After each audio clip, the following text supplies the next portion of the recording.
6:50 de la mañana. Ya está con nosotros en el estudio Henry Ramos Ayub, con quien vamos a conversar de inmediato porque hay muchos temas que tratar el día de hoy. O vamos a hacer una pausa primero y regresamos con mucho más de Primera Página. ¿No? ¿Nos quedamos aquí? Ok. Vamos a conversar de inmediato con Henry Ramos Ayub, a quien le damos la bienvenida, diputado electo por el Circuito 3 del Distrito Capital. Así es. Hay mucho que conversar, hay mucha expectativa. El día de hoy es titular en la prensa de circulación nacional que se corrió la arruga. Así tituló el diario 2001 el día de hoy, de esta reunión que se iba a dar el día de ayer. ¿Por qué se corrió la arruga? ¿Por qué no se han dado resultados todavía? Nos hemos reunido todos estos días porque es evidente que tenemos que prepararnos y organizarnos para la instalación de la nueva Asamblea Nacional el próximo 5 y designar junta directiva, a nuestra fracción parlamentaria, posteriormente las comisiones. Todo eso desde luego genera en la opinión pública expectativa, y una expectativa vinculada con el anuncio de los nombres que todos escojamos en el seno de la unidad, los 112 parlamentarios electos, quién habrá de ser para este primer periodo, los integrantes de la junta directiva, secretarios, subsecretarios, comisiones, etc. Desde el mismo momento que se conocieron los resultados, se están manejando dos nombres, Henry Ramos Ayub y Julio Borges por Primero Justicia, quienes pudieran presidir la Asamblea Nacional. Sí, bueno, eso, como te dije anteriormente, lo vamos a resolver esta misma semana, y el día 5 nos vamos a llegar a la instalación de la Asamblea en pelo.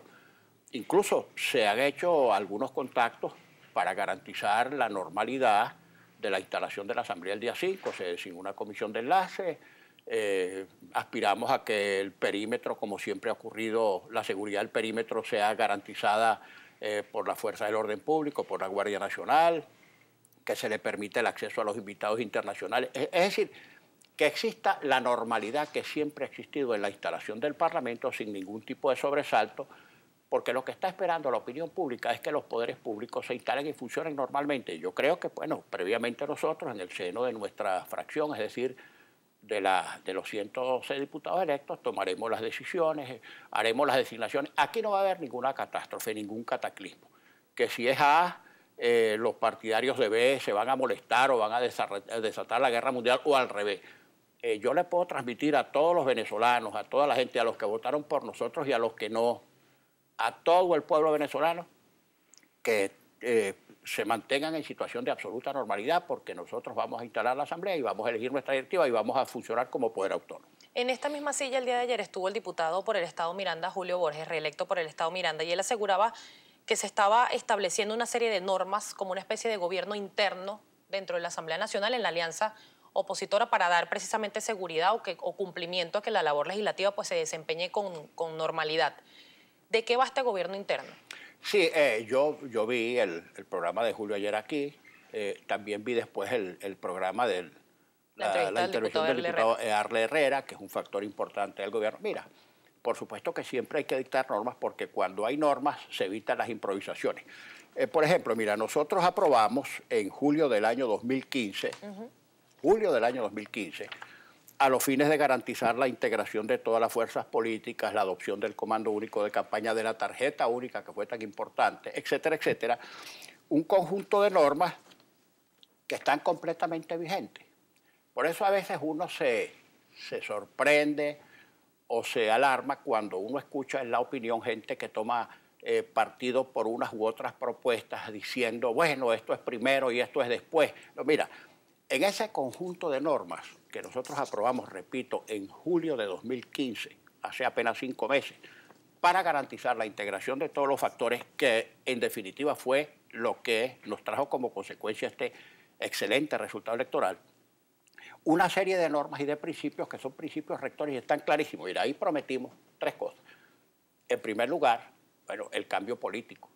Cambio no significa uno u otro nombre, cambio del sistema político. Prometimos la recuperación del Poder Legislativo Nacional como poder autónomo, con sus facultades de debatir, legislar y controlar. Ofrecimos una ley de amnistía y reconciliación nacional, por cierto. Ojalá el presidente de la República nos evitara o nos ahorrara el trámite legislativo y decretara, por ejemplo, antes del 31 de diciembre, un indulto general para que todos los presos políticos salieran, para que todos los exiliados pudieran regresar. Excelente noticia, porque cuando nosotros anunciamos que íbamos a promover una ley de amnistía o un decreto de amnistía, lo primero que dijo el presidente era que se oponía rotundamente a eso. No pasará, o algo así la ley, cosa que no puede hacer. Bueno, y lo tercero que prometimos, y para no permitirme las licencias ni de las cortedades ni de los excesos, voy a leer textualmente lo que nosotros acordamos en julio de este año. Asumimos que la definición del camino específico para el cambio de gobierno entre la diversidad de rutas constitucionales, referéndum revocatorio, enmienda o reforma constitucional o la convocatoria de una Asamblea Nacional Constituyente, dependerá de la evaluación que se realice en el momento correspondiente de factores como el estado de la crisis nacional, el margen obtenido en la victoria y la reacción del gobierno frente a nuestra estrategia. Nos comprometemos a no adelantar el debate sobre las posibles rutas en términos individuales o parciales, ni a retrasar la discusión y activación de los mecanismos constitucionales para el cambio político, lo cual deberá concretarse en el primer semestre del 2016, etcétera, etcétera. Diputado, esos son nuestros compromisos. Diputado, yo tengo que hacer una pausa y precisamente eso de no adelantar pero tampoco retrasar, quiero que me lo diga porque ya usted ha dado declaraciones y colocó un margen de 6 meses para este cambio, para estos mecanismos constitucionales que revocarían, en este caso, el mandato del presidente de la República, Nicolás Maduro. Ayer el diputado Julio Borges aseguraba que era prioridad el tema económico, pero dejó entre líneas saber que se pueden hacer dos cosas al mismo tiempo. Eso me lo va a explicar al regreso de esta pausa. Estamos conversando con el diputado electo por Distrito Capital, Henry Ramos Ayub. Sus comentarios, opiniones y preguntas para él, @primera página, que las vamos a estar compartiendo a lo largo de esta entrevista. 6:57, pausa, ya venimos.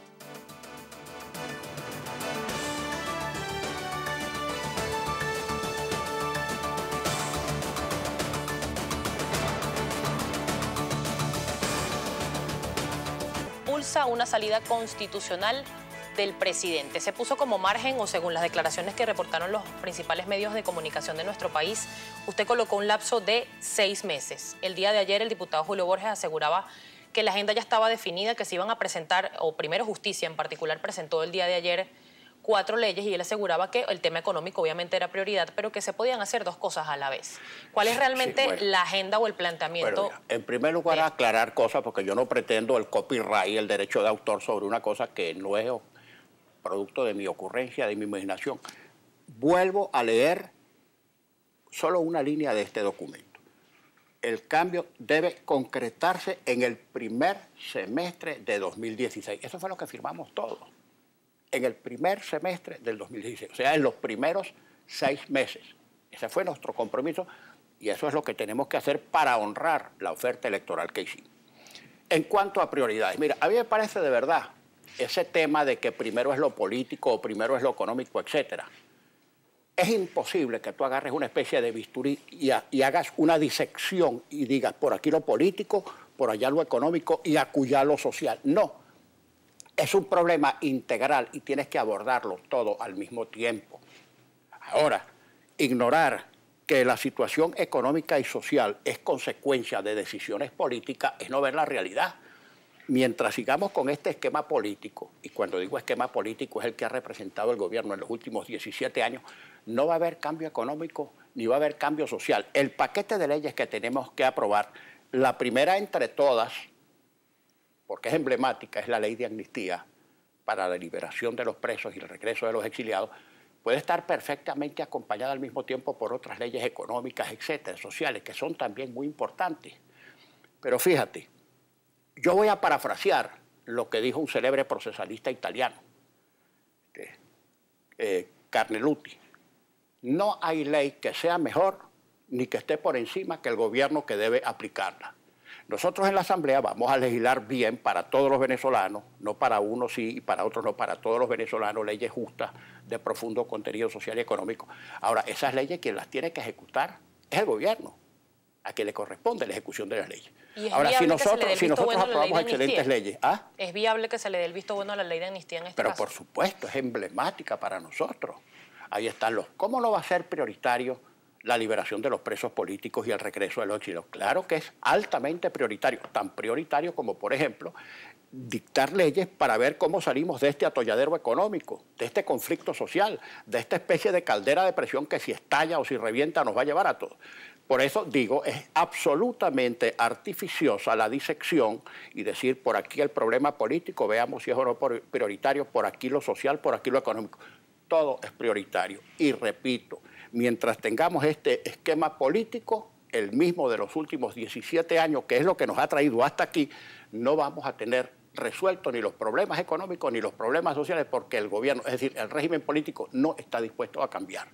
¿Y qué mecanismo? Es decir, en esta discusión obviamente se está analizando las medidas constitucionales que se pueden tomar. ¿Se tiene definido que en 6 meses se pueda plantear un revocatorio para el presidente Nicolás Maduro? No hemos definido nada. Hemos dicho que tenemos un compromiso en 6 meses y una vez que nos instalemos y viendo cuáles son las circunstancias objetivas de hecho que vamos a afrontar, entonces tendremos que pensar, bueno, vamos a tomar este camino que siempre constitucional, democrático, pacífico y electoral. Y perdóname que traiga a cuento, ayer vi la entrevista al diputado Earle Herrera, que me pareció muy sosegada, bastante distinta a la posición que él tiene en el kiosco Verás del Canal 8.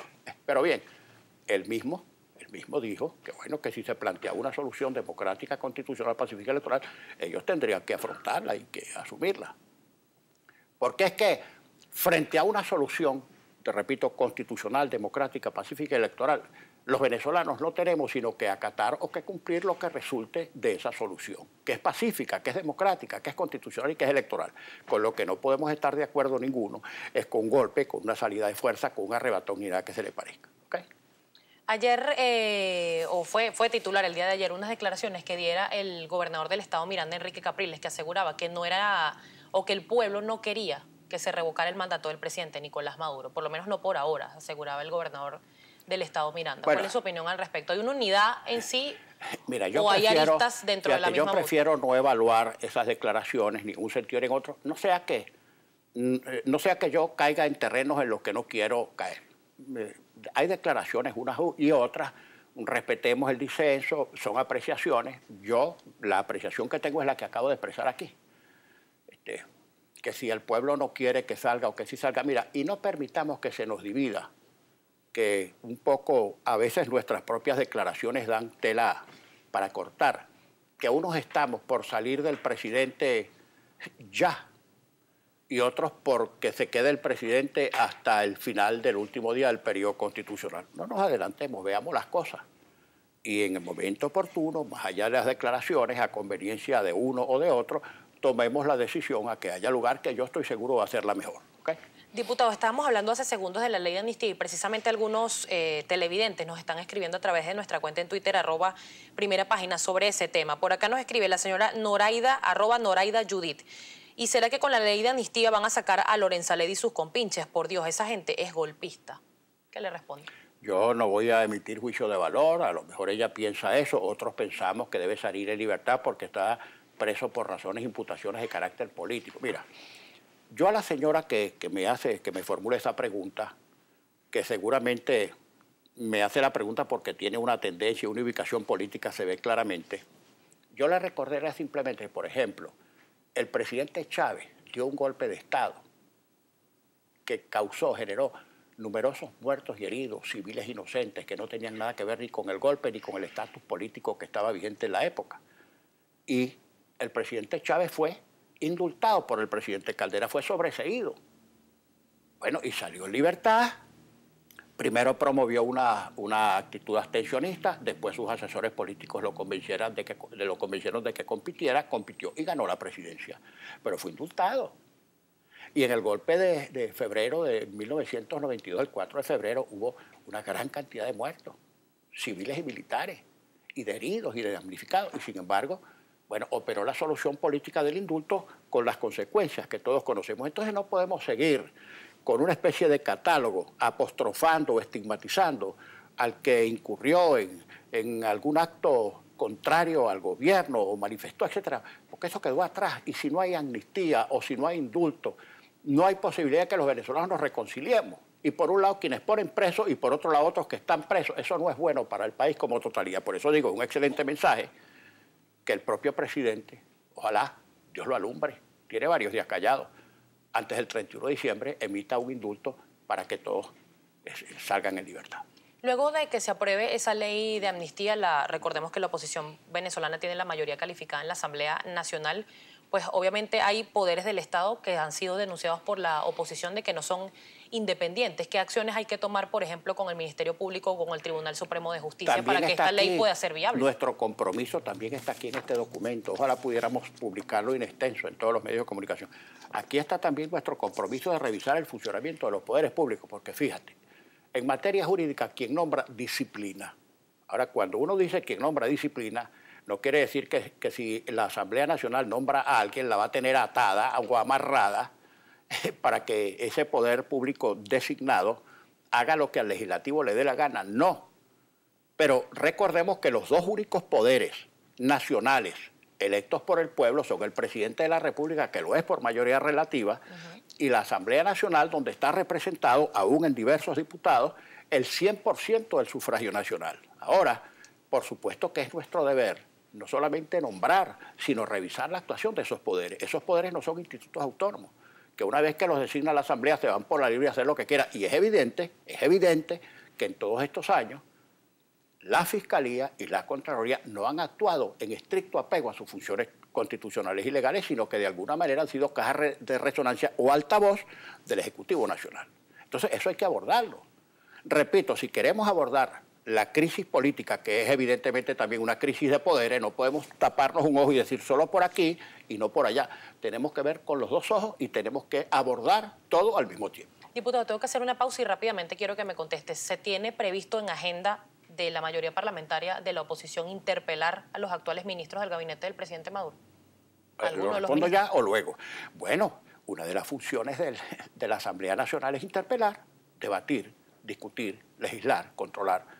Si es menester, ahora no hay un calendario de interpelaciones, desde luego que no, ni siquiera nos hemos instalado, pero cuando se instalen las comisiones, si supongamos la Comisión de Finanzas o la de Contraloría o la de Administración y Servicios, considera menester interpelar a un ministro, pues lo interpela, si eso no tiene nada de sensacional. Más bien uno se asombra que ese mecanismo haya tenido una especie, no de receso, sino de supresión.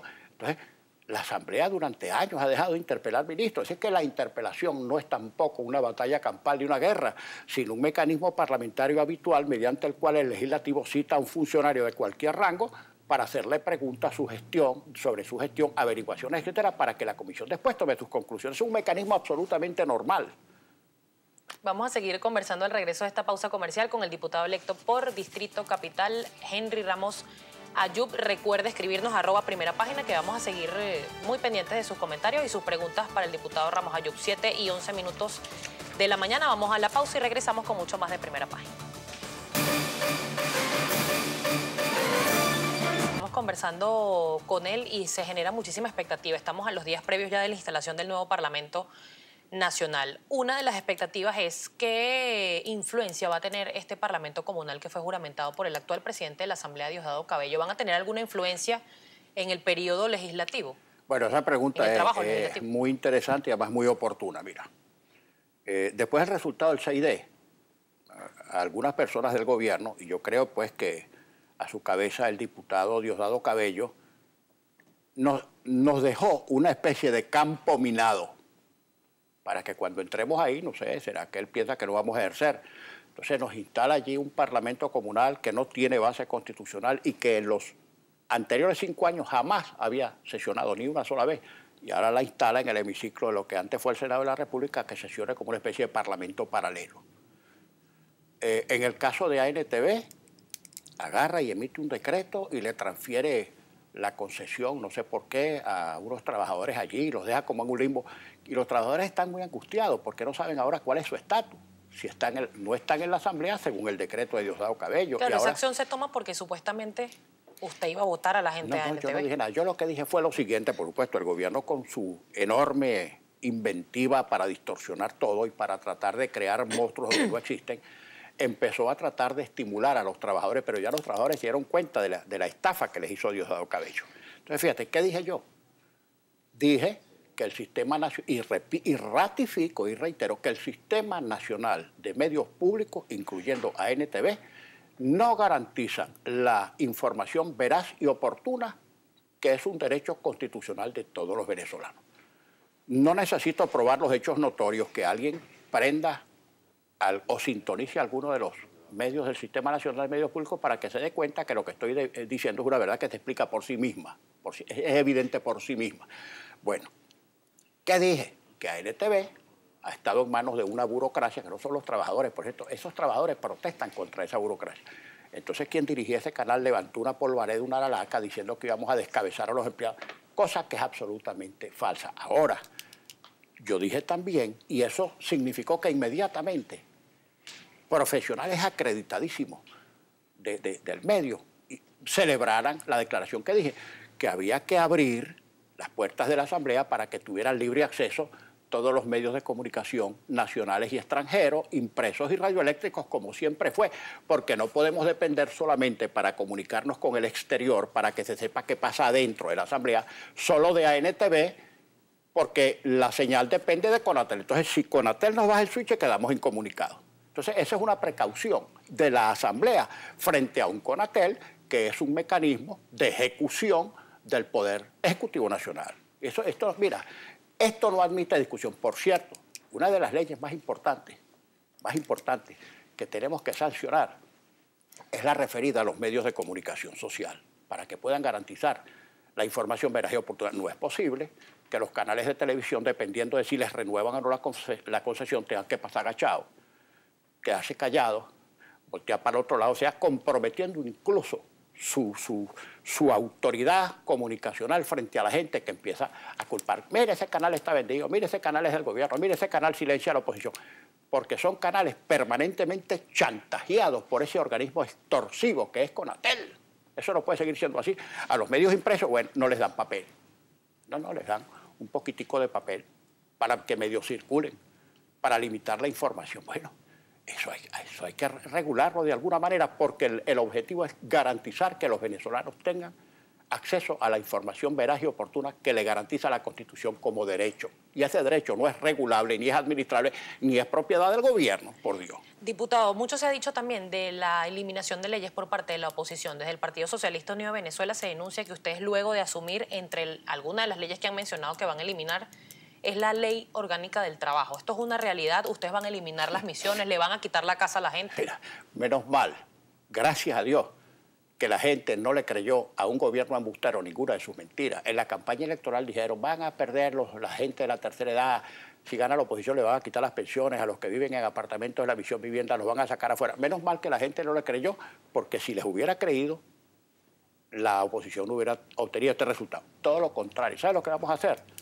Por ejemplo, a los propietarios o a las personas que ocupan apartamentos o casas de la misión vivienda, que no sean más poseedores precarios que están ahí sin título, no, que tengan su título de propiedad con algunas limitaciones, por ejemplo, para que no estén arrendando, subarrendando o vendiendo, no sea que eso se convierta en una especie de mercado inmobiliario paralelo, no, pero darle a un habitante de la misión vivienda la seguridad de que como tiene su título, ningún gobierno los va a utilizar como clientela. Si te mueves, te quito el apartamento. Si no votas por mí, te echo para afuera. No, van a tener su título. Y la garantía de que la gente que tiene sus pensiones, sea porque cotizaron o sea porque se les concedió por razón de la edad, aunque no hubieran cotizado, se sientan absolutamente seguros. Porque mira, la gente de la tercera edad no es de este partido, no es de aquel partido, son simplemente venezolanas y venezolanos que en el ocaso de su vida necesitan una seguridad que hasta por razones meramente humanitarias hay que garantizar. O sea, que se queden tranquilos. Si no le creyeron al gobierno en la campaña electoral, no le vayan a creer ahora que anda pataleando, ¿no? La gente insiste, diputado, en el tema económico, y acá hay muchas inquietudes, sobre todo en el tema cambiario. Le preguntan dos personas, las voy a unir porque tienen que ver con el mismo tema. Diógenes Figueredo le pregunta, ¿es posible la dolarización de nuestra moneda? Y por otra parte, Lisandro Vélez nos escribe, ¿qué pasará con los distintos tipos de cambio que existen en la economía? ¿Se levantará la restricción cambiaria? Mire, mi abuelita libanesa, que no era culta, pero era muy sabia, decía que el que no sabe se calla.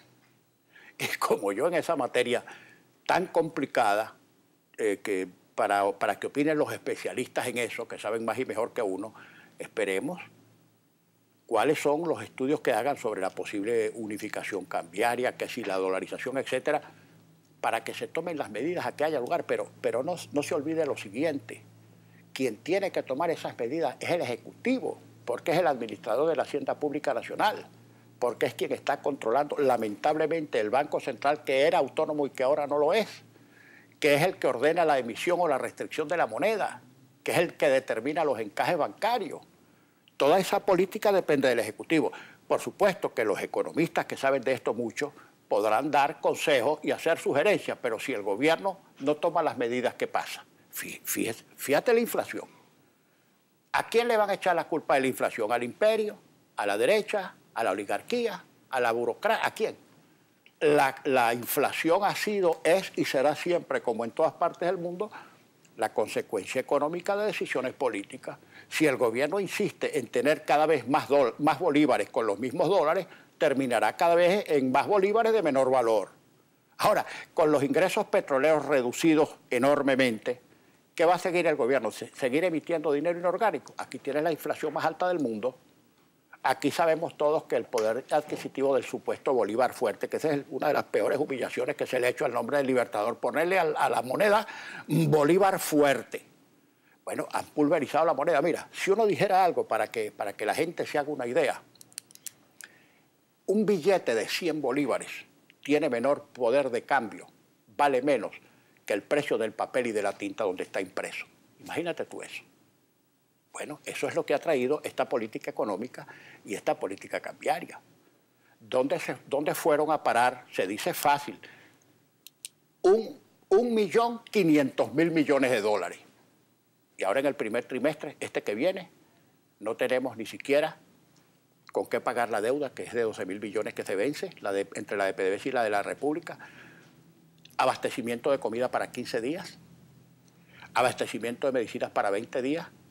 Y no hay plata para importar, porque las importaciones no se transan en bolívares. El bolívar es, si nacionalmente es una moneda despreciada o despreciable, en el exterior eso ni cuenta.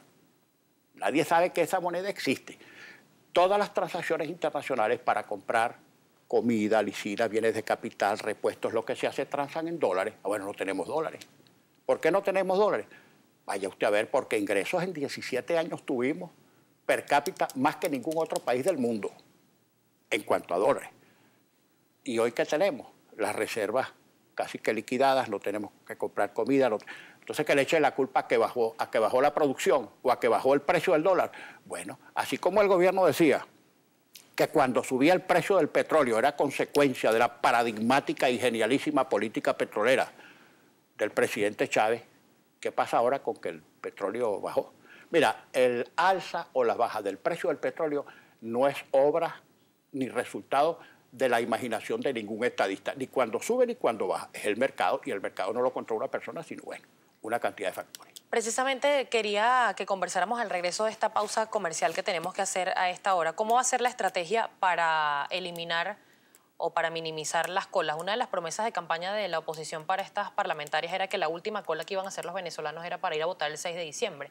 Pero ¿cómo lograr que estas colas se reduzcan, sobre todo en este panorama que acaba de plantear, que no es nada fácil para este próximo 2016? ¿Cuál va a ser la estrategia de los diputados de la oposición? Ya vamos a seguir conversando con Henry Ramos Ayub. Nos toca hacer una pausa. Hay muchos comentarios. Los vamos a repasar luego de esta pausa comercial a través de @primerapágina. Sigue escribiendo que estamos muy atentos y los vamos a leer al regreso. Ya venimos.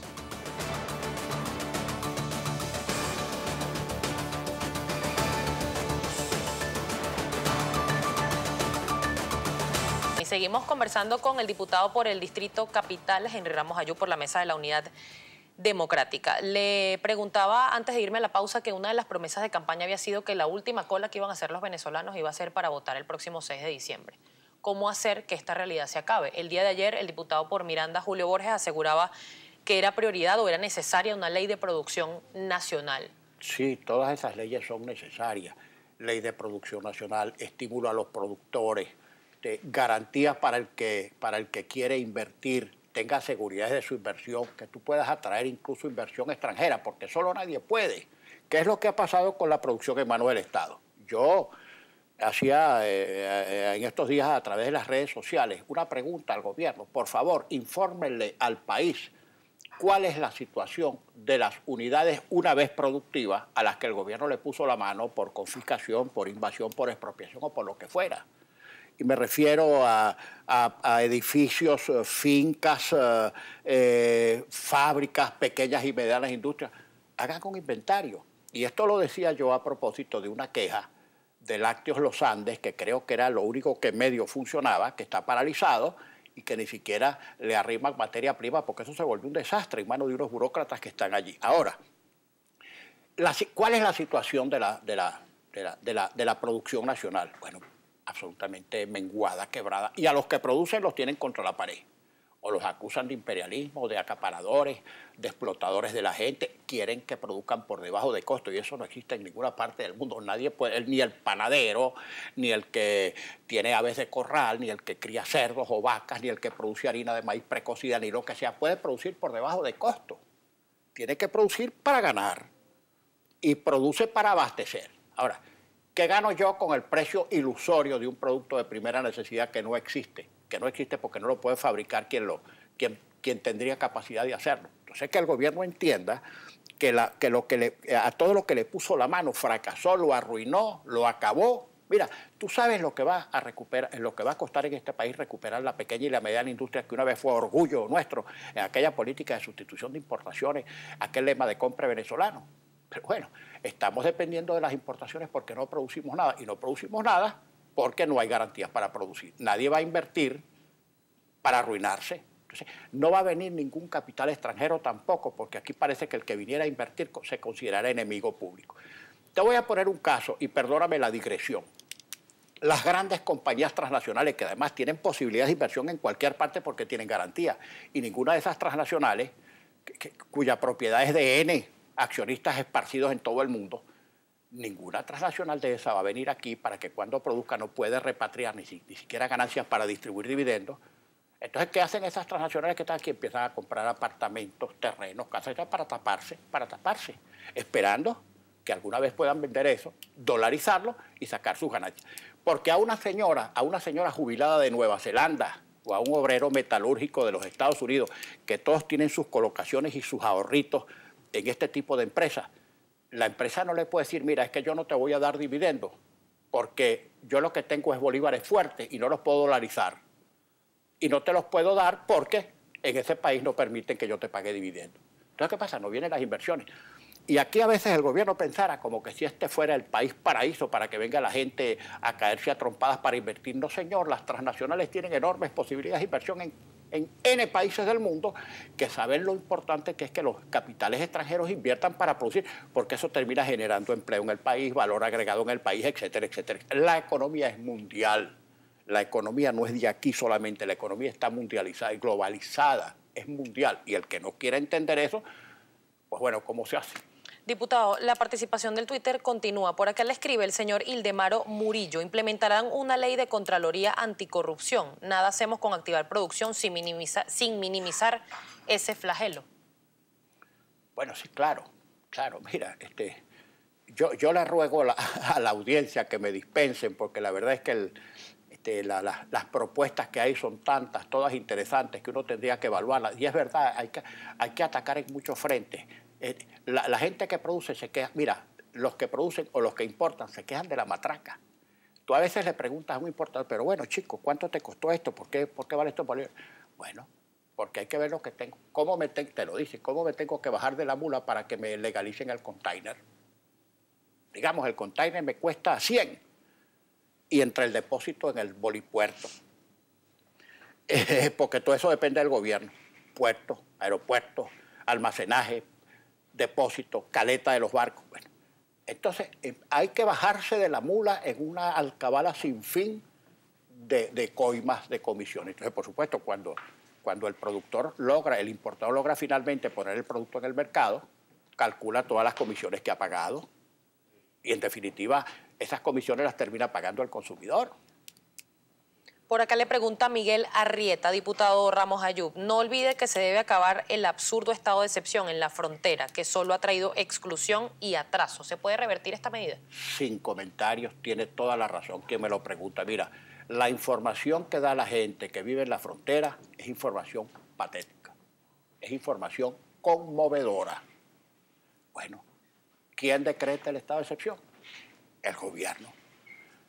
Si por nosotros fuera, ya no habría estado, nunca hubiera habido estado de excepción, porque más bien ha potenciado todos los problemas que dijo que se iban a resolver con el estado de excepción. Bueno, otra medida que el gobierno no rectifica, no sé, bueno, terquedad o... Por acá le dice el señor Jesús Díaz, @JesúsDíazZP, los venezolanos nos estamos ahogando en la inflación y usted habla o tiene su mira en la presidencia. ¿Tiene su mira en la presidencia de la República? Caramba, bueno. La verdad es que esa sí no me la habían, esa pregunta no me la habían hecho en ninguno de estos programas. Yo no tengo ninguna angustia, ninguna mira puesta en lo que puede pasar en meses o en años. La mira puesta de todos nosotros está en la cotidianidad, en lo que tenemos que resolver ahora. Por favor, señor, no, quédese tranquilo, que nuestra angustia y nuestro afán es por resolver ahora lo político, lo social y lo económico que lo afectan a usted y afectan a todos los venezolanos. Diputado, el pasado 22 de diciembre se aprobaron los nuevos magistrados del Tribunal Supremo de Justicia y precisamente por acá le pregunta el señor @Edgar Vargas, ¿hay manera constitucional de cambiar los 13 magistrados impuestos por la actual Asamblea? Sí hay, y eso forma parte también del campo minado. Los magistrados express, la transferencia de ANTV, el Parlamento Comunal, etcétera, etcétera, etcétera. Bueno, todo eso hay que abordarlo en su momento porque, como repito, nosotros que fuimos electos por el pueblo tenemos que ir a cumplir con nuestro deber constitucional. Nosotros no podemos decir, no podemos ejercer porque nos colocaron este y aquel obstáculo. Ahora, ¿qué es lo que pretende el gobierno asegurándose con esa designación express totalmente violatoria de la Constitución y de las leyes, un número de magistrados por manera que ellos crean que van a hacer lo que les da la gana en ese tribunal? Bueno, simplemente minar el campo, tratar de hacer nugatoria o neutralizar la actividad de la Asamblea Nacional que ha sido electa directamente por el pueblo. Mira, y que entiendan definitivamente los del gobierno, con decisiones, con trapacerías como esta, con decisiones de este tipo, no van a anular una Asamblea que acaba de ser electa por el pueblo, que la gente se expresó. La verdad es que da pena la forma como esos magistrados fueron electos. Es más, yo creo que los primeros apenados deberían ser los propios magistrados. Cuando te sacan ahí que uno que acaba de ser electo magistrado compitió en unas elecciones y perdió por el PSUV y perdió, u otro que viene de ser adláter o asesor político de un funcionario del gobierno y con militancia en el PSUV, la gente dice, bueno, ¿por qué se siguen burlando de la gente? ¿Qué sacan con esto? Absolutamente nada. Todo eso se puede revertir. Diputado, por acá le pregunta también @Miki1323. ¿Qué pasará si el presidente Maduro se niega a aprobar todas sus propuestas a nivel legislativo? Bueno, los mecanismos constitucionales existen. Si nosotros aprobamos una ley, se envía al Ejecutivo y el Ejecutivo tiene un lapso de 8 días para promulgarla. Si le hace algunas observaciones, se las devuelve a la Asamblea. Si la Asamblea acoge las observaciones, perfecto. Si la Asamblea no acoge las observaciones, el presidente tiene que promulgarlas. Y si no las promulga el presidente, la puede promulgar la Asamblea porque tiene facultad constitucional para hacerlo. Por acá le pregunta @Nugil, ¿tiene algún plan con el que se aclare un poco la oscuridad que viene en este 2016 tan lleno de deudas y escasez? Mira, yo no puedo opinar por el Ejecutivo. Yo quiero ser insistente en decir que la Asamblea Nacional puede aprobar leyes que en definitiva su ejecución depende de que el Ejecutivo las acate y las cumpla. Ahora, que diga el Ejecutivo, que le diga al país qué va a hacer, porque eso no es facultad de la Asamblea, qué va a hacer con la inflación, con el desabastecimiento, con el costo de la vida y con la inseguridad. Lo han manejado todo, repito, durante 17 años sin contención, sin contrapesos estorbosos, y aquí están las consecuencias económicas de decisiones políticas. Tengo que despedir la entrevista, diputado, pero antes quisiera saber su opinión sobre lo dicho por el representante de la UNASUR, Ernesto Samper, quien asegura que ve los cambios en Venezuela como parte de la democracia. Él asegura que es positivo los cambios que se han dado en Argentina y en este caso en nuestro país. ¿Es viable en este camino parlamentario, un nuevo camino parlamentario que se va a empezar a realizar desde el próximo 5 de enero, un consenso entre el gobierno y la oposición finalmente en beneficio de los venezolanos? Bueno, no lo avisoro porque hasta este momento no ha habido comunicación.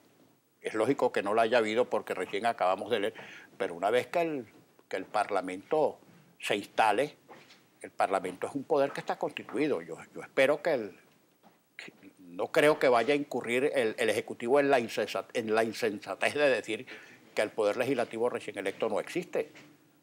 Y si el Ejecutivo quiere hacerle propuestas al Legislativo, pues serán atendidas y escuchadas. Y el Legislativo se expresará mediante las leyes que tiene que aprobar. Ahora, el Legislativo no le puede decir al presidente el tipo de cambio es tal. Ni le puede decir, mire, en materia de importaciones, esta es la regla, usted tiene que importar tal.